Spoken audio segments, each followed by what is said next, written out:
Halo teman-teman, tahukah kalian bahwa di China ada beberapa kota yang hingga saat ini masih mempertahankan kebudayaan dan bangunan-bangunan kunonya? Kali ini, kita akan membahas mengenai kota di China, yaitu Suzhou dan Hangzhou. Suzhou merupakan salah satu dari kota tua yang ada di China, atau disebut dengan Zhongguo Gulao Chengshi.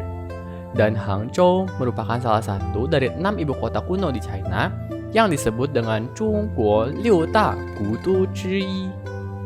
Nah, keindahan Suzhou dan Hangzhou sudah menjadi rahasia umum di kalangan masyarakat, sehingga ada sebutan Shang You Tiantang, Xia You Suhang, yang artinya di atas ada surga, di bawah ada kota Suzhou dan Hangzhou.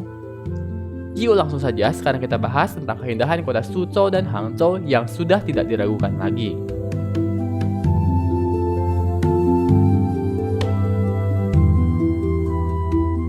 Pertama-tama, kita akan bahas mengenai Suzhou terlebih dahulu.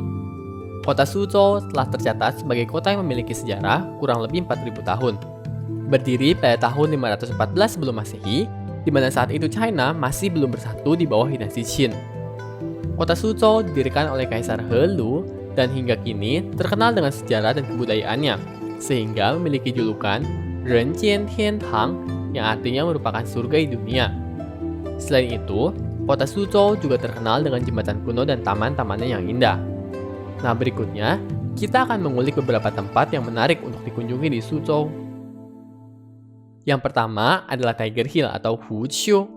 Tiger Hill atau Huqiu merupakan sebuah bukit yang konon di tempat ini juga merupakan tempat dimakamkannya pendiri kota Suzhou, yaitu Kaisar He Lu. Ada beberapa destinasi wisata yang bisa dikunjungi di area Tiger Hill ini.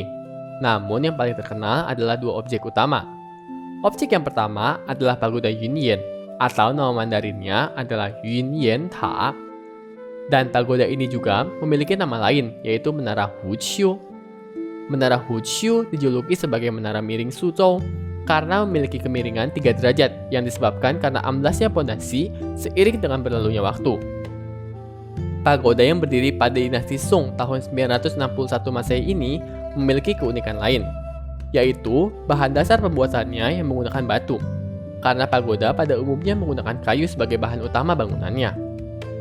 Tempat yang kedua yaitu kolam pedang atau Jianchi. Disebut demikian karena yang pertama kolamnya berbentuk seperti pedang. Yang kedua yaitu karena kolam ini dipercaya sebagai lokasi dikuburnya Kaisar He Lu berikut pusaka sang kaisar berupa 3.000 pedang. Ada kisah lainnya yang menceritakan bahwa dahulu Kaisar Qin dan Sun Quan pernah datang ke sini untuk menggali pedang tersebut, sehingga terbentuklah kolam ini. Namun menurut fakta, kolam ini terbentuk secara alamiah.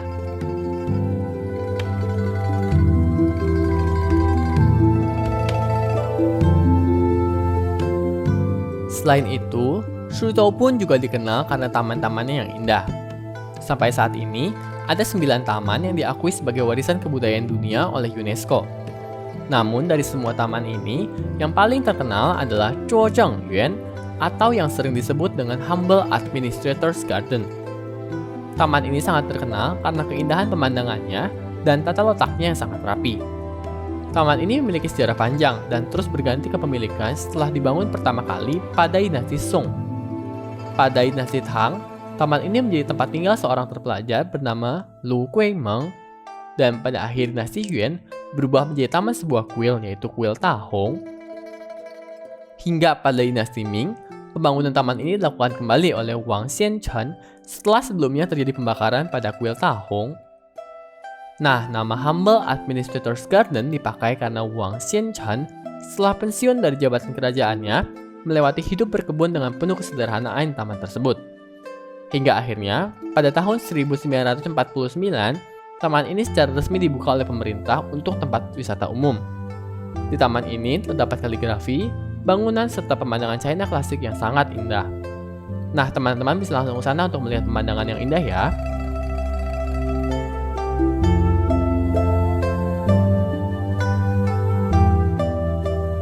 Berikutnya, tempat lainnya yang wajib dikunjungi saat bermain ke Suzhou adalah sebuah jalan yang bernama Shantang. Jalan ini diprakarsai oleh seorang penyair ternama pada dinasti Tang, yaitu Bai Qi. Awalnya, dibuat untuk menghubungkan Huqiu dengan pusat kota. Nah, seiring dengan berjalannya waktu, Jalan Shantang menjadi jalan paling makmur pada masa pemerintahan dinasti Ming dan Qing. Karena dengan adanya jalan ini, perdagangan dan bisnis menjadi sangat maju. Sepanjang jalan ini, teman-teman bisa menikmati keindahan bangunan kuno, mencicipi makanan khas, membeli oleh-oleh, dan lain-lain. Menarik kan teman-teman?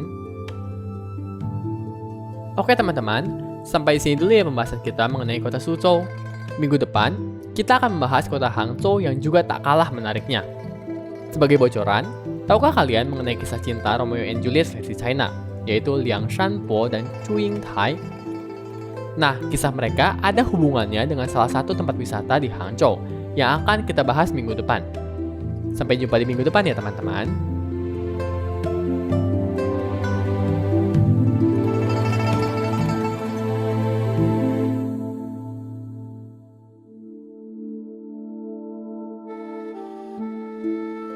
Sebagai penutup, berikut ini adalah puisi karya sastrawan dinasti Tang yang ia tulis saat ia memperkenalkan kota Suzhou kepada temannya. Berikut adalah puisinya. Song Ren You Wu, mengantar teman ke kota Wu. Tang Tu Xun He, karya Tu Xun He pada dinasti Tang.